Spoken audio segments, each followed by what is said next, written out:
je- il y a une connexion Galaxy S10. C'est qui? La main est levée.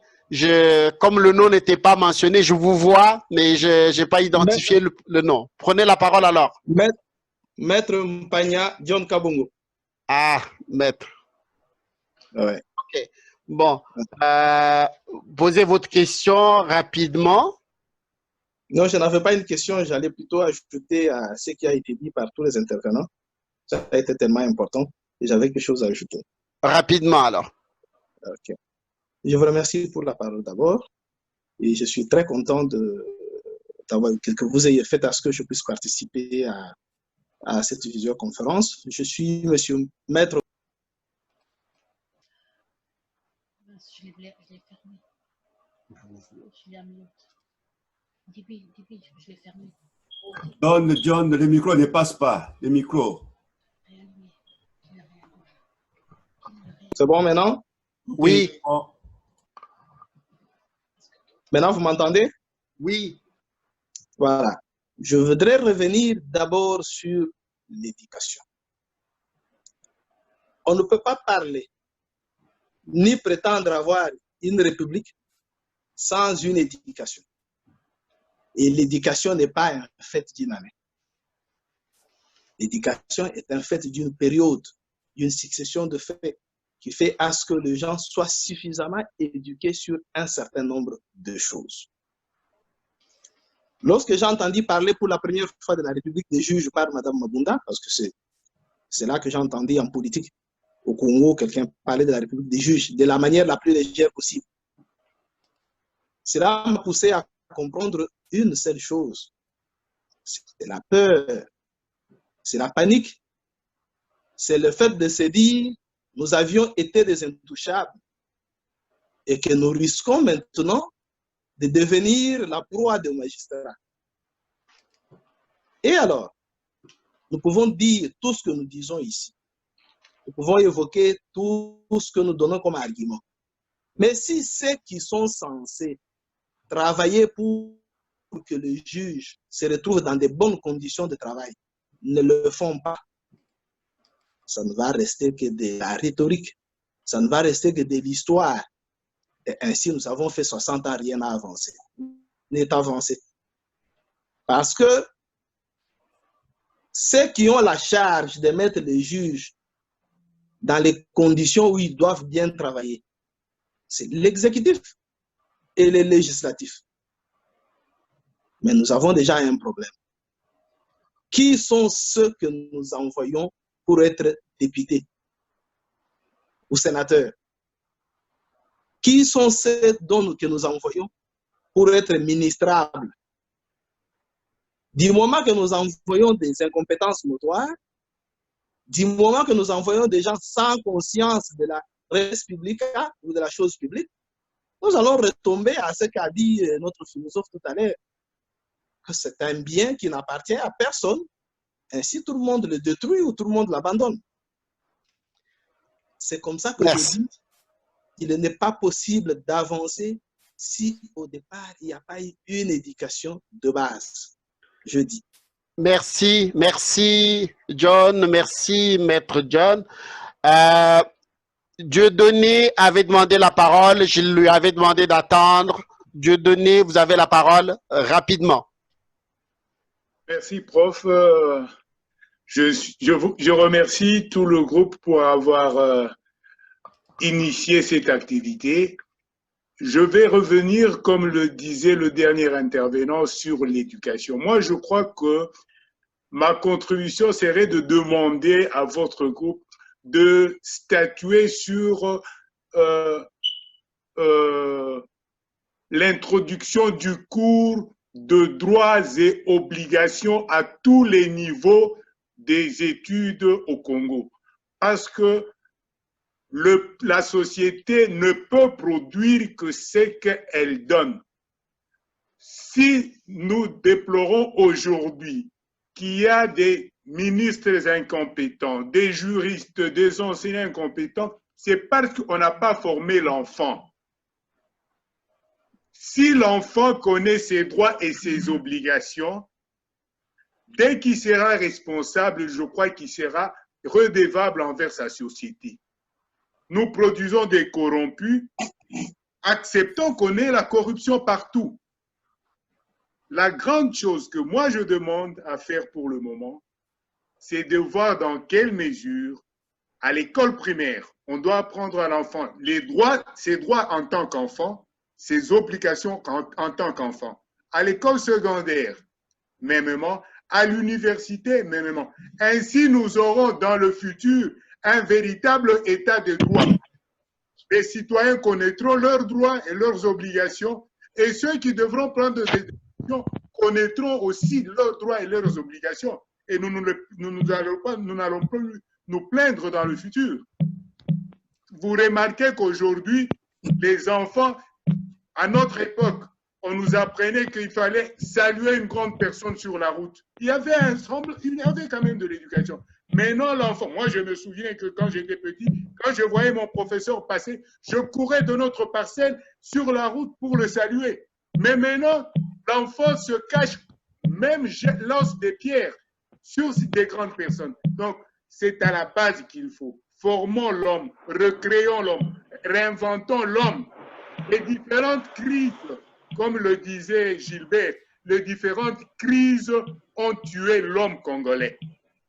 Maintenant, c'est à nous de trouver des solutions pour recréer, réinventer cet homme qui va nous donner un véritable état de droit. Sinon, nous allons encore vers un échec. Merci, merci beaucoup. Merci Dieudonné. Isidore était aussi en attente depuis un bon moment. La parole à Isidore avant que je ne revienne au conférencier. Oui, Jean-Claude, avant de passer à Isidore, et puis je crois que Marc est aussi déjà en ligne. Je pense qu'il a réglé son problème de micro. Je voudrais dire à... C'est Patrick, hein, celui qui vient d'intervenir. Dieudonné. Dieudonné. En fait, Dieudonné, si vous allez sur notre site www.detelacademy.com, ça c'est dans les objectifs de notre académie. C'est entre autres missions que nous sommes imposées au niveau de l'académie. Au niveau de Kinshasa, peut-être Maître Arruda va revenir là-dessus. On met sur pied Étienne Tshisekedi avec l'académie. On pense à tout ça. Comment on peut, dès le bas âge, à partir de la maternelle, comme je l'ai toujours dit, si on apprend l'enfant, dès le bas âge, à respecter sa sœur, à respecter sa mère, cet enfant ne va pas violer. Cet enfant ne va pas violenter les femmes. Et ça s'apprend dès le bas âge. Et c'est revenu presque durant tous les forums, on est revenu sur l'éducation et nous tenons vraiment à ça. Et on va faire de notre mieux pour qu'on réponde aux besoins du peuple congolais dans la matière de l'éducation. Merci. Merci. Si Isidore est prêt, il prend la parole et puis après, on passe à Marc Capin.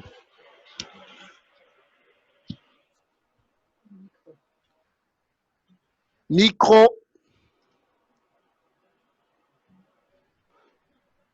Micro. Okay. Isidore, on a un problème avec le micro. Allô? Oui. Ok, donc je voulais, mon intervention était essentiellement sur la problématique de l'amélioration du climat des affaires.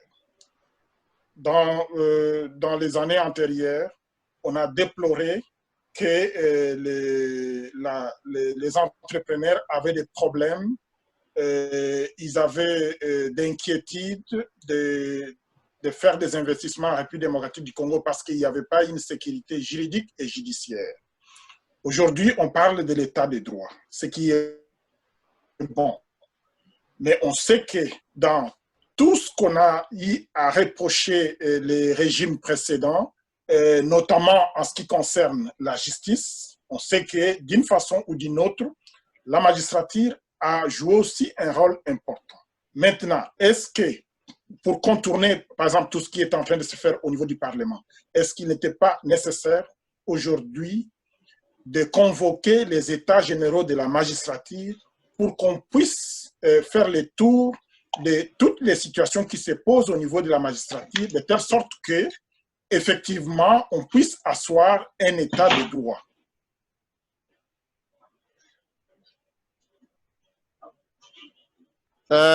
Avant de passer la parole au conférencier, je vais revenir à Marc Appen qui avait aussi la main levée et Jacques Kabeya.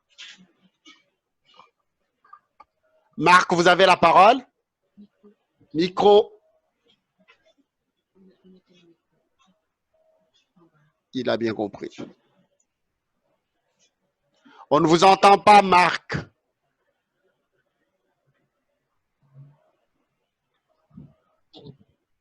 Marc, le micro est fermé. Regardez. Je m'entends maintenant. Oui, Voilà. très bien. OK, merci. J'apprécie d'abord ce forum de par la diversité d'expertise qu'elle essaie de réunir. C'est ce qu'il faut, même si on voit qu'il y a une prépondérance de juristes parce que le sujet semble intéresser les juristes. Mais n'oubliez pas que en sciences humaines et en sciences sociales, les choses, les matières, c'est complète. Donc, pour un beau forum, vous avez besoin d'avoir non seulement des juristes, mais aussi des politologues, mais aussi des sociologues. Et ainsi, vous aurez l'occasion de bien éclairer le public sur des conseils. Alors, ici, j'interviens plus spécialement pour apporter une contribution sur deux conseils que j'estime très importants que vous avez abordés dans ce forum. Il s'agit d'abord de la République, du juge, et ensuite, je parlerai un peu de l'état de droit.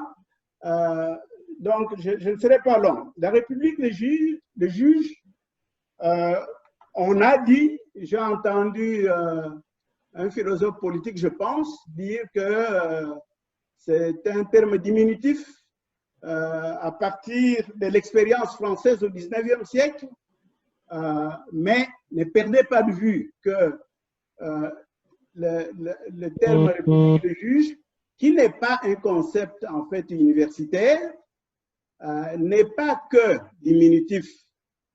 Parce que dans le concept congolais, on ne l'a pas utilisé dans ce sens de diminutif. Dans le concept congolais, on l'a utilisé plutôt dans le sens où on l'utilise ici au Canada, où on parle de la judiciarisation du politique. Et la judiciarisation du politique intervient au moment où on voit le juriste, où on voit le droit prendre de l'importance sur l'arène politique. Et ça, c'est à partir du moment où les droits humains, les droits de l'homme, sont incorporés dans la Constitution, et où alors on voit à partir de ce moment le juriste se mettre en mesure de casser des décisions politiques. Hein? Donc, toutes les décisions qui concernent le droit de l'homme, mais à partir du moment où les lois qui sont adoptées par le Parlement viennent à violer ces droits-là, qui sont devenus constitutionnels, alors il revient maintenant au juge de casser ces lois-là.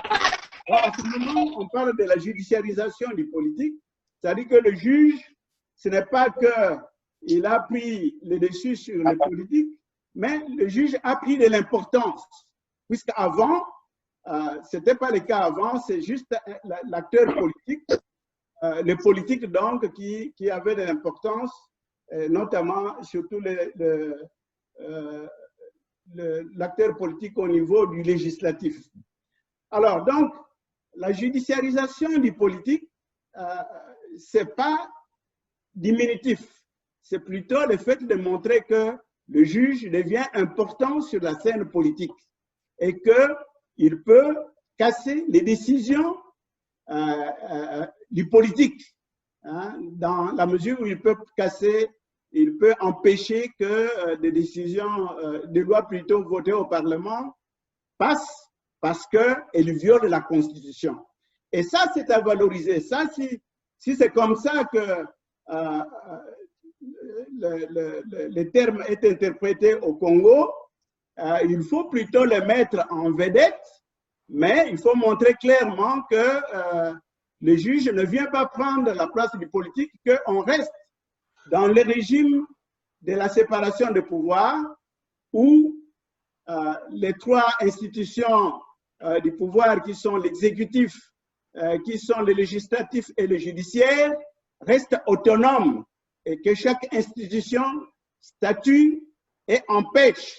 C'est-à-dire que chaque institution peut prendre des décisions dans ses compétences, mais chaque institution peut aussi empêcher les décisions de l'autre. Hein? Donc, c'est comme ça. Il ne faut pas qu'on comprenne que le judiciaire est au-dessus du politique ou que le politique est au-dessus du judiciaire. Non, il n'est pas question. Et ça, je pense qu'un forum comme celui-ci devrait amener les Congolais à bien saisir ces termes. Le politique n'est pas au-dessus du judiciaire et le judiciaire n'est pas au-dessus du politique. Ce sont des institutions égales dans une république. Hein, ça, c'est dans une république de droit. Merci. L'état de droit qui est la primauté du droit, l'état, pour entrer dans cette histoire-là, l'état de droit qui est la primauté du droit, c'est avant tout, il faut le reconnaître par ses repères. Et ces repères sont avant tout la séparation et l'autonomie des institutions du pouvoir, qui sont ces trois institutions essentiellement, même si au Congo on parle de 4 institutions, parce qu'on veut donner une importance particulière au président de la République, mais le président de la République fait aussi partie de l'exécutif. Donc c'est essentiellement l'exécutif, le législatif et le judiciaire qui sont les 3 institutions de l'État qui sont égales et qui sont autonomes, qui doivent agir chacune dans son domaine. Merci. C'est la première chose. Cette notion d'autonomie, il faut qu'on la comprenne bien. Ça ne veut pas dire que chaque institution doit travailler isolément, non. La notion d'autonomie veut tout simplement dire que chaque institution peut statuer souverainement. Mais ça veut aussi dire que chaque institution peut être contredite par l'autre institution ou par une de 2 autres institutions. Merci Marc, merci. Si ces notions-là sont comprises, je pense que les députés vont commencer à respecter le juge et les juges vont remettre les députés à leur vraie place. De 2, Marc, s'il vous plaît. Et surtout, cette indépendance de la justice. La justice, même si elle fait en principe partie de l'exécutif, la justice doit être indépendante. C'est une indépendance telle que le juge reste souverain dans ses décisions. C'est une indépendance qui ne peut être enfreinte ni par une autorité judiciaire, ni par une autorité politique. Il faut que les choses marchent comme ça, c'est ça. Marc, est-ce que vous gardez l'autre partie pour après, parce qu'on doit faire l'interaction. Je suis obligé de vous enlever le micro. Oui, je termine. Non, je reviens à vous. Oui, il y a Marc Kabeye qui est en ligne, et puis on revient à Marc vers la fin. Oui. C'est ça. Et puis, donc, Marc,